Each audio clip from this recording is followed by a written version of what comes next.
lagi dengan kami yang sudah mengganti nama dari ganti user jadi Anabel Politik. Anabel itu apa bang? Analisa belajar politik nggak boleh katanya, kata produsernya nggak boleh. Analisa gembel deh. Soal banget. Jadi analisa belajar ya. Ya menurut gua sih itu ya supaya agak kelihatan itulah ya. Iya, karena memang makin banyak muncul Anabel nih dalam pencoblosan 14 Februari bang. Dan juga banyak lagi muncul pertanyaan Anabel di debat pertama. Nah, Capres. Jadi Anies Prabowo kemarin yang panas. Anies Prabowo yang kemarin panas. Jadi terus sementara Ganjar seperti biasa senyum. Ya Jawanya kelihatan lah. Jadi nggak begitu nyeruduk kemarin. Ya kemarin jadi nyeruduk tuh malah. Kemarin banteng Jawa itu. Iya. Jadi beda sama banteng ini bang. Kemarin kalau banteng Batak mungkin habis tuh.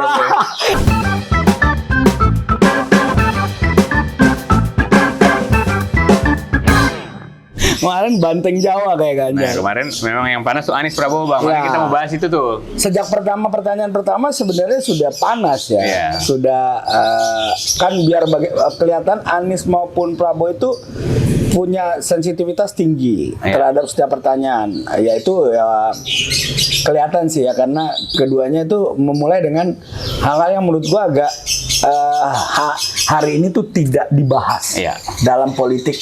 Jadi istilahnya 2024. Anies tuh coba mengungkit memori yang selama ini dinilai memori bangsa itu kita pendek sebetulnya. Nah, diingat lagi sama Anies itu loh. Nah, pada sesi pertanyaan tentang disinformasi dan kerukunan warga, ini menarik sebenarnya. Nah, itu kan sebenarnya luka lama juga tuh. Itu luka lama sebenarnya. Pertanyaannya sebenarnya standar dan jawaban Anies lebih kepada kecenderungan penegakan hukum. Ketika ditanyakan terjadinya ada persekusi antar kelompok. Anies prioritas kepada satu penegakan hukum. Negara tidak boleh mengatur pikiran, negara tidak boleh mengatur intinya dia nggak setuju lah sama pembubaran itulah. Kedua, organisasi ya. Negara itu tidak boleh memusuhi satu kelompok. Ya kan karena berbeda pikiran. Ini kalau bicara ini kan kita bicara kilas balik ya. 5 tahun terakhir kalau dalam komposisi negara berarti kan Jokowi ya. Ada satu kelompok yang memang selama ini dalam tanda kutip itu berhadapan face to face dengan negara. Kelompok ini FPI yang sudah bahkan sampai FPI dibubarkan. Sebenarnya Anies ingin merefresh ingatan publik ya. Ingatan publik. Kalau negara itu ya posisi seharusnya nggak begitu. Gitu. Ini kalau jika kita bicara satu kelompok besar.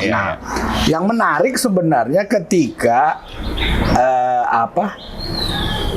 Pak Prabowo itu bertanya soal perizinan rumah ibadah.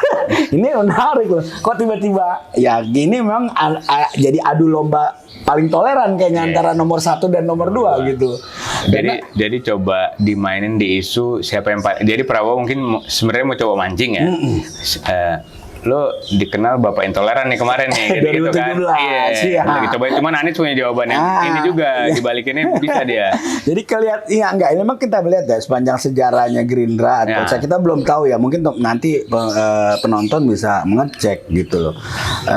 Sejak berdirinya Gerindra dengan segala macam terus dalam perjalanan sejarah bangsa soal kelompok-kelompok yang dibubarkan masyarakat minoritas yang dibubarkan atau dihentikan ibadahnya, apakah ada kader-kader Gerindra yang pasang badan? Nah itu belum ada tuh sejarah. Belum ada, mana bahkan kalau kita googling untuk menolak SKB 2 menteri, ini emang dua-duanya nggak nyampe situ nih.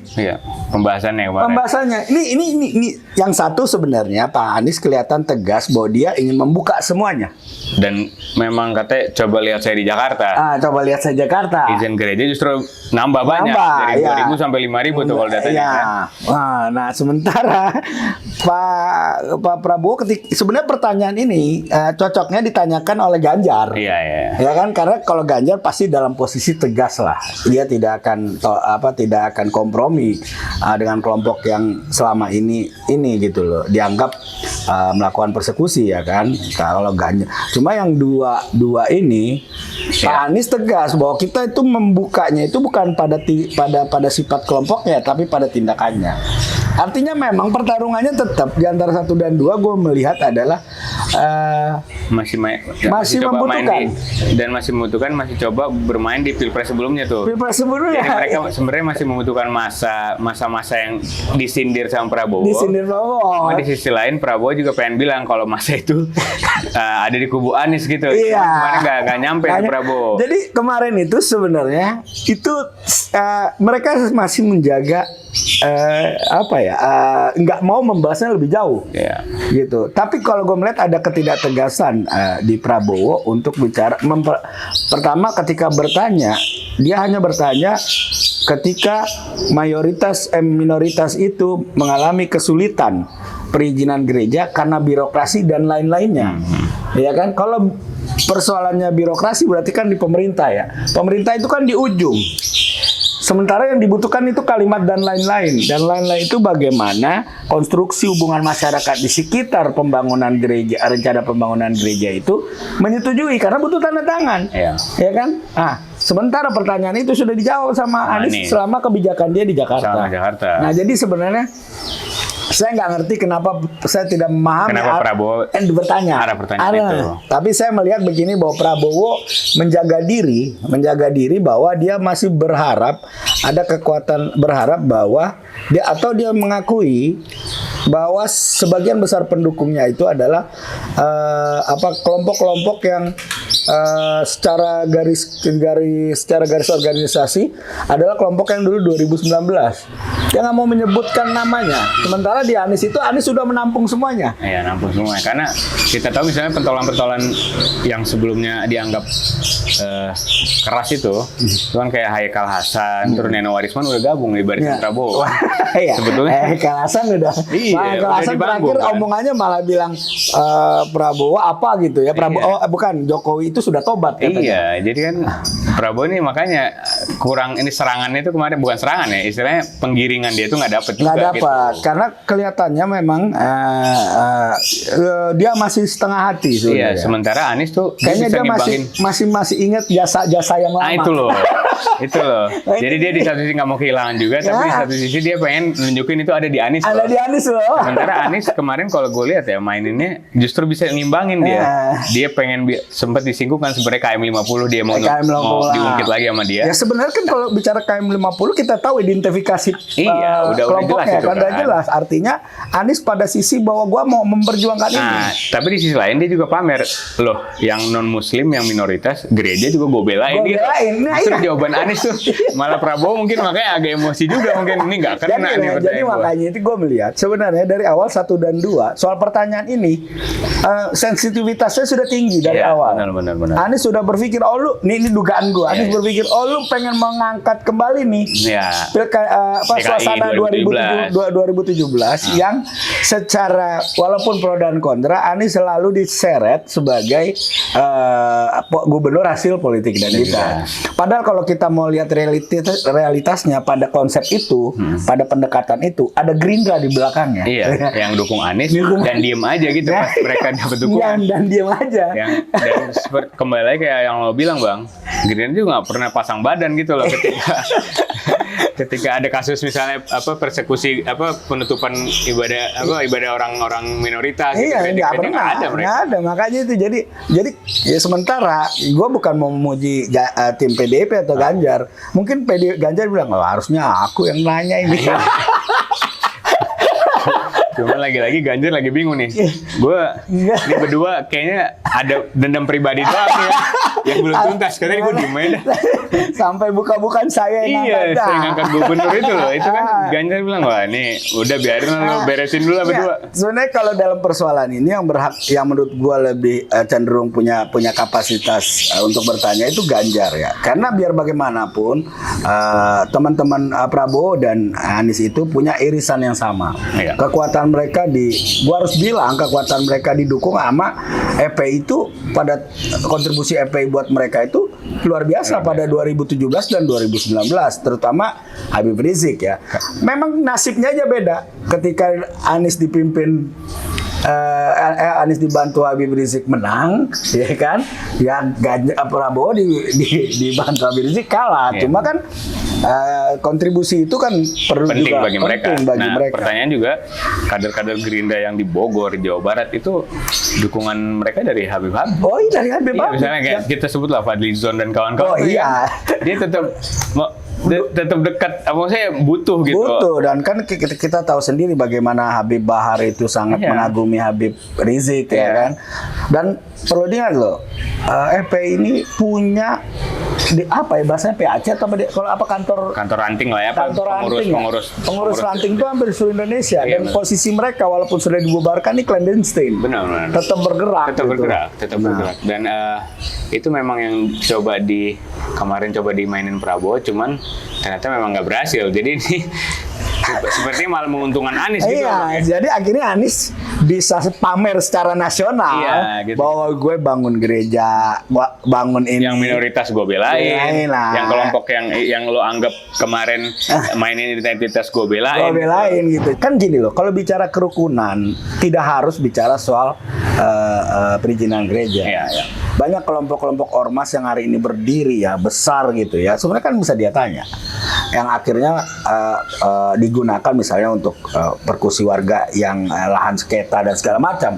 Itu kan sama aja sebenarnya. Soal Tapi kerukunan, ketika mereka diskusi soal begini mengerucut pada kelompok-kelompok agama gitu. Iya. Nah, jadi kan memang sejak awal, sejak dalam pikiran Prabowo lagi mau mainin itu lagi. Gitu. keduanya sudah membatasi diri dengan Iya, ya itu akhirnya gue Tapi memang ya sesuai prediksi awal sih, karena ini 3 paslon, kayaknya itu memang nggak kuat lagi memang besok ya. Iya. Namanya. Kalau gue sih ngeliatnya gitu. Jadi biarpun kemarin coba disinggung lagi nih sama Prabowo, cuman kayaknya di Pilpres 2024 nih, itu kayaknya udah nggak begitu apa ya, Iya. jadi alat yang inilah. kelihatannya karena gini, kalau kelompok yang ini sangat kecil peluangnya, itu ada sebagian kecil dari mereka itu akan mendukung ya Ganjar ya. Iya, iya. Karena memang udah ada garis batas yang sangat jelas gitu loh antara ya PDIP yang nasionalis begitu dengan Islam nasionalis ya. Gue harus bilang tetap di sebelah kanan ini adalah orang-orang nasionalis, tapi biar bagaimanapun kan sampai sekarang tidak ada yang menunjukkan mereka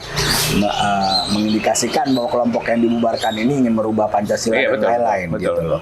Cuma ini cara berpikir, sama seperti cara berpikir aja. Walaupun tindakan persekusi, kita harus bilang bahwa ada orang-orang yang melakukan persekusi dan pembubaran gereja, ya kan, pembubaran rumah ibadah itu memang memakai baju dan atribut Ya, tapi belum tentu arahan dari misalnya dari ormasnya gitu. atribut tertentu gitu, atribut dari ormas tertentu, atau gue bilang FPI lah gitu.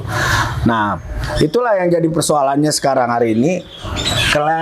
Gerakan 2 calon ini untuk mengambil masa di bawah ini kencang, tapi kelihatannya ketegasan Anies untuk membuka itu lebih akan banyak Anies. Ya, oh gitu Bang ya. Artinya Kelihatannya memang itu. kelihatannya begitu. Tinggal bagaimana Anies itu bermanuver untuk supaya Waduh, Intel lewat Bang. Intel lewat sebentar ya. Bagaimana kekuatan pasukan dia atau tim dia ini supaya teman-teman non Muslim, gua harus bilang kita bukan non Muslim, nasionalis dan moderat ini tidak lari. Ya, Anies lagi coba. Dan gue melihatnya memang ada satu-satunya komposisi tim ses yang ada jubir pendetanya cuma Anies. Anies ya? Itu emang agak unik ya gue bilang. Jubirnya kalau nggak salah ada pendeta Supit atau dan lain-lain gitu, ada gitu. Pendetanya tuh dari Katolik dan Protestan. Ya? Protestan, kalau Katolik kayaknya Katolik nggak bisa kayaknya kalau untuk politik. Nah itu, kalau Prabowo ini agak begini kalau gua melihat ya, karena migrasi pendukung Jokowi yang ke Prabowo itu mayoritas, kalau lihat datanya indikator itu udah mencapai angka 43% non Muslim ke Prabowo, ke Gibran. dari ke Prabowo Gibran, yang sebenarnya angka ini kecenderungannya lebih banyak biasanya di kubu Ganjar.